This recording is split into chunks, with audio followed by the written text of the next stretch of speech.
ओम श्री परमात्मने नमः। जय श्री कृष्ण। हम श्रीमद् भागवत गीता का अध्ययन कर रहे थे। श्रीमद् भागवत गीता अध्ययन परंपरा में पहला और दूसरा अध्याय समाप्त हो चुका था। आज से हम तीसरा अध्याय शुरू करेंगे और अर्थ समझेंगे कि आखिर तीसरे अध्याय में क्या दिया हुआ है। तो आइए शुरू करते हैं तीसरा अध्याय। अथ तृतीयो अध्याय।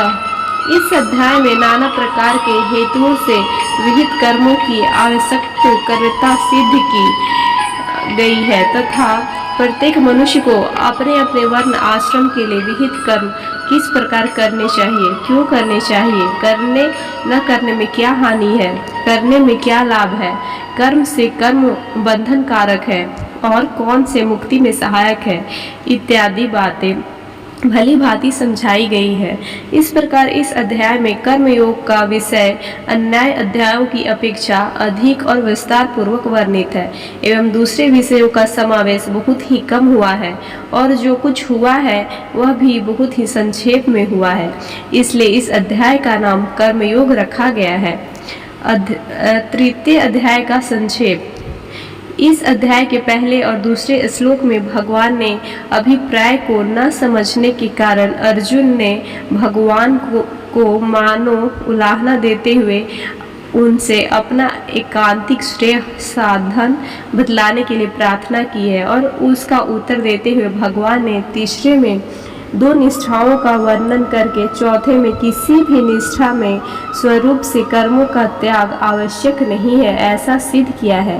पांचवें में क्षण मात्र के लिए भी कर्मों का सर्वथा त्याग असंभव बतलाकर छठे में केवल ऊपर से इंद्रियों की क्रिया न करने वाले विषय चिंतक मनुष्य को मिथ्याचारी बतलाया है और सातवें में मन से इंद्रियों का संयम करके इंद्रियों के द्वारा अनासक्त भाव से कर्म करने वाले की प्रशंसा की है।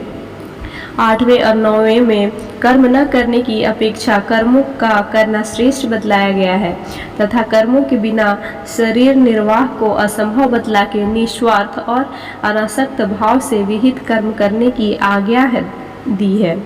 10वें 12वें प्रजापति की आज्ञा होने के कारण कर्मों की आवश्यक कर्तव्यता सिद्ध करते हुए 13वें में यज्ञ शिष्ट अन्न से सब पापों का विनाश होना और यज्ञ न करने वालों को पापी बतलाया है।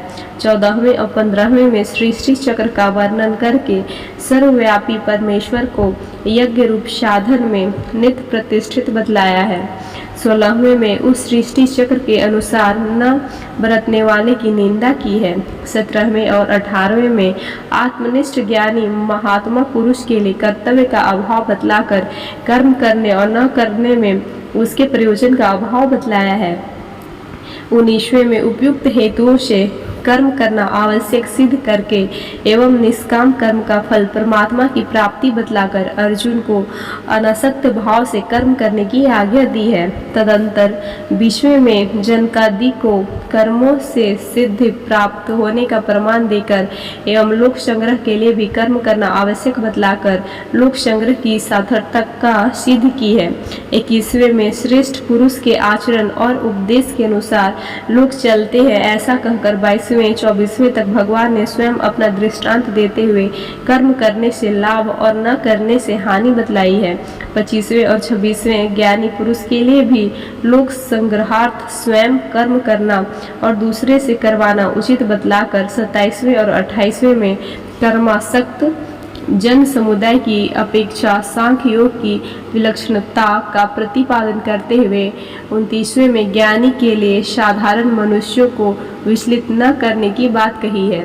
30वें में अर्जुन आशा ममता और संताप का सर्वथा त्याग करके भगवत दर्पण बुद्धि से युद्ध करने की आज्ञा देकर 31वें में उस सिद्धांत के अनुसार चलने वाले श्रद्धालु पुरुषों का मुक्त होना और 32वें में उसके अनुसार न चलने वाले दोषदर्शियों का पतन होना बतलाया है। उसके बाद 33वें प्रकृति के अनुसार स्वरूप से क्रिया न करने में समस्त मनुष्य की असमर्थता सिद्ध करते हुए 34वें में राग द्वेष वश में न होने की प्रेरणा की है और 35वें में परम धर्म की अपेक्षा स्वधर्म को कल्याणकारक एवं परम धर्म को भयावह बतलाया है। 36वें में अर्जुन यह पूछने पर कि बालात मनुष्यों को पाप में प्रवृत्त कौन करता है। 37वें में काम रूप वैरी को समस्त पापाचरण का मूल कारण बतलाया है। और 38वें में 41वें तक उस कर्मों को अग्नि की भांति दुष्पुर और ज्ञान का आवरण करने वाला महान शत्रु बतलाकर उसके निवास स्थानों का वर्णन करके इंद्रिय संयम पूर्वक उसका नाश करने के लिए कहा है। फिर 42वें में इंद्रिय मन और बुद्धि से आत्मा को अतिशय श्रेष्ठ बतलाकर 43वें में बुद्धि के द्वारा मन का संयम करके काम को मारने की आज्ञा देते हुए अध्याय की समाप्ति की है। दूसरे अध्याय में भगवान ने अशोच्यान व शोचतम से लेकर देही नृत्य माधुर्यम तक आत्म तत्व का निरूपण करते हुए सांख्य योग का प्रतिपादन किया और बुद्धि योग तिमाम श्रेणु से लेकर तदा योग मश्वाप्यासी तक समबुद्धि रूप कर्म योग का वर्णन किया। इसके पश्चात 54वें श्लोक से अध्याय की समाप्ति पर्यंत अर्जुन के पूछने पर भगवान ने समबुद्धि रूप कर्म योग के द्वारा परमेश्वर को प्राप्त हुए स्थित प्रज्ञ सिद्ध पुरुष के लक्षण, आचरण और महत्व का प्रतिपादन किया। वहां कर्म योग की महिमा करते हुए भगवान ने 47वें और 48वें श्लोक में कर्म योग का स्वरूप बतलाकर अर्जुन को कर्म करने के लिए कहा। 39वें समबुद्धि रूप कर्मयोग की अपेक्षा सकाम कर्म का स्थान बहुत ही नीचा बतलाया। 50वें में समबुद्धि युक्त पुरुष की प्रशंसा करके अर्जुन को कर्म योग में लगने के लिए कहा। 91वें में समबुद्धि युक्त ज्ञानी पुरुष को अनामय पद की प्राप्ति बतलाई। इस प्रसंग को सुनकर अर्जुन उसका यथार्थ अभिप्राय निश्चित नहीं कर सके। बुद्धि शब्द का अर्थ ज्ञान मान लेने से उन्हें भ्रम हो गया। भगवान के वचनों में कर्म की अपेक्षा ज्ञान की प्रशंसा प्रतीत होने लगी एवं वे वचन उनको स्पष्ट न दिखाई देकर मिले हुए से जान पड़ने लगे। अतएव भगवान ने उनका स्पष्टीकरण करवाने की और अपने लिए निश्चित श्रेय साधन जानने की इच्छा से अर्जुन पूछते हैं। तीसरा अध्याय के पहले श्लोक द्वारा देखते हैं कि अर्जुन क्या पूछते हैं। तो तीसरे अध्याय का पहला श्लोक शुरू करते हैं और उसका अर्थ समझेंगे। जयासी चेता कर्मणा ते मता बुद्धि जनार्दन तत्त किम कर्मणि घोरे माम नियोजसी केशव। ये तीसरे अध्याय का पहला श्लोक है। ये श्लोक क्या कहता है, अब इसका अर्थ समझते हैं। ये श्लोक द्वारा अर्जुन की बात कही गई है कि अर्जुन कृष्ण भगवान से क्या पूछते हैं। अर्जुन बोले, हे जनार्दन, यदि आपको कर्म की अपेक्षा ज्ञान श्रेष्ठ मान है तो फिर हे केशव मुझे भयंकर कर्म में क्यों लगाते हैं। कर्म की अपेक्षा ज्ञान श्रेष्ठ है, ऐसा इससे पूर्व भगवान ने कहाँ कहा है? यदि नहीं कहा तो अर्जुन प्रश्न का आधार क्या है? भगवान ने तो कहीं नहीं कहा, किंतु अर्जुन ने भगवान के वचनों का मर्म और तत्व न समझने के कारण दुरेन हाव्यम कर्म बुद्धि योगाम जनार्दनम से यह बात समझ ली है कि भगवान बुद्धि योग से ज्ञान का लक्ष्य कराते हैं और उस ज्ञान की अपेक्षा कर्मों को अत्यंत तुच्छ बतला रहे हैं। वस्तुतः वहाँ बुद्धि योग शब्द का अर्थ ज्ञान नहीं है। बुद्धि योग वहाँ समबुद्धि से होने वाले कर्म योग का वाचक है और कर्म शब्द सकाम कर्म का, क्योंकि उसी श्लोक में भगवान ने फल चाहने वाले को कृपणा फल हेतवः कहकर अत्यंत दीन बतलाया है और उन सकाम कर्मों को तुच्छ बतलाकर बौद्धो शरणम मक्षित से समबुद्धि रूप कर्म योग का आश्रय ग्रहण करने के लिए आदेश दिया है। परंतु अर्जुन ने इस तत्व को नहीं समझा, इसी से उनके मन में उपयुक्त प्रश्न की अवतारणा हुई। बुद्धि शब्द का अर्थ यहाँ भी पूर्व की भांति समबुद्धि रूप कर्म योग क्यों न जान लिया जाए। इसका उत्तर यह है कि यहाँ तो अर्जुन का प्रश्न है, वे भगवान के यथार्थ तात्पर्य को न समझकर बुद्धि शब्द का अर्थ ज्ञान ही समझे हुए हैं और इसलिए वे उपयुक्त प्रश्न कर रहे हैं। यदि अर्जुन बुद्धि का अर्थ समबुद्धि रूप कर्मयोग समझ लेते तो इस प्रकार के प्रश्न का कोई आधार ही नहीं रहता। अर्जुन ने बुद्धि का अर्थ ज्ञान मान रखा है, अतएव यहाँ अर्जुन की मान्यता के अनुसार बुद्धि शब्द का अर्थ ज्ञान ठीक ही किया गया है। मुझे घोर कर्म में क्यों लगाते हैं, इस वाक्य का क्या भाव है? भगवान ने अभिप्राय को न समझने के कारण अर्जुन यह माने हुए हैं कि जिन कर्मों को भगवान ने अत्यंत तुच्छ बतलाया है उन्हीं कर्मों में, इसलिए तू युद्ध कर, तेरा कर्म में ही अधिकार है। योग में स्थित होकर कर्म कर इत्यादि विद्या क्यों से मुझे प्रवृत्त करते हैं, इसलिए वे उपयुक्त वाक्य से भगवान को मानो उल्लाहना सा देते हुए पूछ रहे हैं कि आप मुझे इस युद्ध रूप भयानक पाप कर्म में क्यों लगा रहे हैं। प्रश्न, यहाँ जनार्दन और केशव नाम से भगवान को अर्जुन क्यों संबोधित किया है, इसका उत्तर समझते हैं। इस व्युत्पत्ति के अनुसार सब लोग जिनसे अपने मनोरथ की सिद्धि के लिए याचना करते हैं उनका नाम जनार्दन होता है, तथा क ब्रह्मा, अ विष्णु और ईश महेश ये तीनों जिनके वह पपू अर्थात स्वरूप है उनको केशव कहते हैं। भगवान को इन नामों से संबोधित करके अर्जुन यह सूचित कर रहे हैं कि मैं आपके शरणागत हूँ, मेरा क्या कर्तव्य है यह बतलाने के लिए मैं आपसे पहले भी याचना कर चुका हूँ और अब भी कर रहा हूँ, क्योंकि आप साक्षात परमेश्वर हैं। अतएव मुझे याचना करने वाले शरणागत जन को अपना निश्चित सिद्धांत अवश्य बतलाने की कृपा कीजिए। अब श्लोक 2 दूसरा देखते हैं, ये क्या कहता है श्लोक 2 और इसका अर्थ समझेंगे। व्यामिश्रेण इव वाक्यान बुद्धिम मोहयसी इव में तत् एकम वत निश्चित एन श्रेय अहम आप्यु नाम। आप मिले हुए से वचनों से मेरी बुद्धि को मानो मोहित कर रहे हैं, इसलिए उस एक बात को निश्चित करके कहिए जिससे मैं कल्याण को प्राप्त हो जाऊं। प्रश्न, आप मिले हुए से वचनों द्वारा मेरी बुद्धि को मोहित कर रहे हैं, इस वाक्य का क्या अभिप्राय है।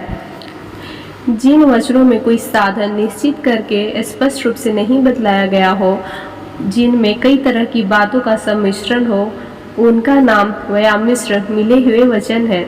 ऐसे वचनों से श्रोता की बुद्धि किसी एक निश्चय पर पहुंचकर मोहित हो जाती है। भगवान के वचनों का तात्पर्य न समझने के कारण अर्जुन को भगवान के वचन मिले हुए से प्रतीत होते थे, क्योंकि बुद्धि योग की अपेक्षा कर्म अत्यंत निकृष्ट है। तू बुद्धि का ही आश्रय ग्रहण कर। इस कथन से तो अर्जुन समझा कि भगवान उनकी प्रशंसा और कर्म की निंदा करते हैं और मुझे ज्ञान का आश्रय लेने के लिए कहते हैं, तथा बुद्धि युक्त पुरुष पुण्य पापों को यही छोड़ देता है। इस कथन से यह समझा जाए कि पुण्य पाप रूप समस्त कर्मों का स्वरूप से त्याग करने वाले को भगवान बुद्धि युक्त कहते हैं। इसके विपरीत तेरा कर्म में अधिकार है, तू योग में स्थित होकर कर्म कर। इन वाक्यों से अर्जुन ने यह बात समझी कि भगवान मुझे कर्म में नियुक्त कर रहे हैं। इसके सिवा आदि वाक्यों से कर्म का त्याग और आदि वचनों से उन्होंने कर्म की प्रेरणा समझी। इस प्रकार उपयुक्त वचनों में उन्हें विरोध दिखाई दिया है, इसलिए उपयुक्त वाक्य में उन्होंने 2 बार इव पद का प्रयोग करके यह भाव दिखलाया है कि यद्यपि वास्तव में आप मुझे स्पष्ट और अलग अलग ही साधन बतला रहे हैं, कोई बात मिलाकर नहीं कह रहे हैं, तथा आप मेरे परम प्रिय और हितैषी है, अतएव मुझे मोहित भी नहीं कर रहे हैं, वरम मेरे मोह का नाश करने के लिए ही उपदेश दे रहे हैं। किंतु अपनी अज्ञानता के कारण मुझे ऐसा प्रतीत हो रहा है कि मानो आप मुझे परस्पर विरुद्ध और मिले हुए से वचन कहकर मेरी बुद्धि को मोह में डाल रहे हैं।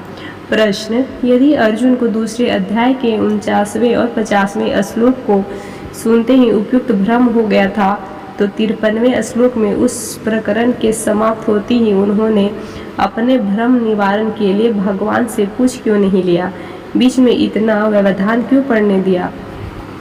उत्तर, यह ठीक है कि अर्जुन को वहाँ शंका हो गई थी, इसलिए 54वें श्लोक में ही उन्हें इस विषय में पूछ लेना चाहिए था। किंतु 53वें श्लोक में जब भगवान ने यह कहा कि जब तुम्हारी बुद्धि मोह रूपी दलदल से उतर जाएगी और परमात्मा के स्वरूप में स्थिर हो जाएगी, तब तुम परमात्मा में संयोग रूप योग को प्राप्त हो जाओगे। तब उसे सुनकर अर्जुन मन में परमात्मा को प्राप्त स्थिर बुद्धि युक्त पुरुष के लक्षण और आचरण जानने की प्रबल इच्छा जाग उठी। इसी कारण उन्होंने अपनी इस शंका को मन में रखकर पहले स्थित प्रज्ञ के विषय में प्रश्न कर दिए और इनका उत्तर मिलते ही वह शंका को भगवान के सामने रख दिया। यदि वे पहले प्रसंग को छोड़ देते तो स्थित प्रज्ञ संबंधी बातों में इससे भी अधिक व्यवधान पड़ जाता। प्रश्न: उस एक बात को निश्चित करके कहिए जिससे मैं कल्याण को प्राप्त हो जाऊं। इस वाक्य का क्या भाव है? इससे अर्जुन यह भाव दिखलाते हैं कि अब तक आपने मुझे जितना उपदेश दिया है उसमें विरोध प्रतीत होने से मैं अपने कर्तव्य का निश्चय नहीं कर सका हूँ। मेरी समझ में यह बात नहीं आई कि आप मुझे युद्ध के लिए आज्ञा दे रहे हैं या समस्त कर्मों का त्याग कर देने के लिए कह रहे हैं। यदि युद्ध करने के लिए कहते तो किस प्रकार के करने के लिए कहते हैं? यदि कर्मों का त्याग करने के लिए कहते हैं तो उनका त्याग करने के बाद फिर क्या करने को आज्ञा देते हैं? इसलिए आप सब प्रकार से सोच समझकर मेरे कर्तव्य का निश्चय करके मुझे एक ऐसा निश्चित साधन बतला दीजिए कि जिसका पालन करने से मैं कल्याण को प्राप्त हो जाऊं। प्रश्न: यह श्रेय पद अर्थ कल्याण करने का क्या अभिप्राय है? उत्तर: यह श्रेय प्राप्ति से अर्जुन का तात्पर्य इस लोक या परलोक के भोगों की प्राप्ति नहीं है, क्योंकि भूमि का निष्कंटक राज्य और देवों का आधिपत्य मेरे शोक को दूर नहीं कर सकते। यह बात तो उन्होंने पहले ही कर दी थी। अतएव श्रेय प्राप्ति से उनका अभिप्राय शोक मोह का सर्वथा नाश करके शाश्वती शांति और नित्यानंद प्रदान करने वाली नित्य वस्तु की प्राप्ति से है। इसलिए यह श्रेय पद अर्थ कल्याण किया गया है। इस प्रकार अर्जुन के पूछने पर भगवान उसका निश्चित कर्तव्य भक्ति प्रधान कर्मयोग बतलाने के उद्देश्य से पहले उनके प्रश्न का उत्तर देते हुए दिखलाते हैं कि मेरे वचन व्यामिश्र अर्थात मिले हुए हैं या नहीं, परम सर्वथा स्पष्ट है और अलग है।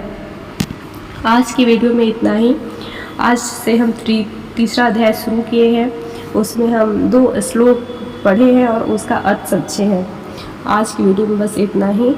तब तक के लिए जय श्री कृष्ण, राधे राधे। इसी तरह की आध्यात्मिक चैनल से जुड़े रहने के लिए कृपया हमारे चैनल को सब्सक्राइब करें, हमारे वीडियो को लाइक करें।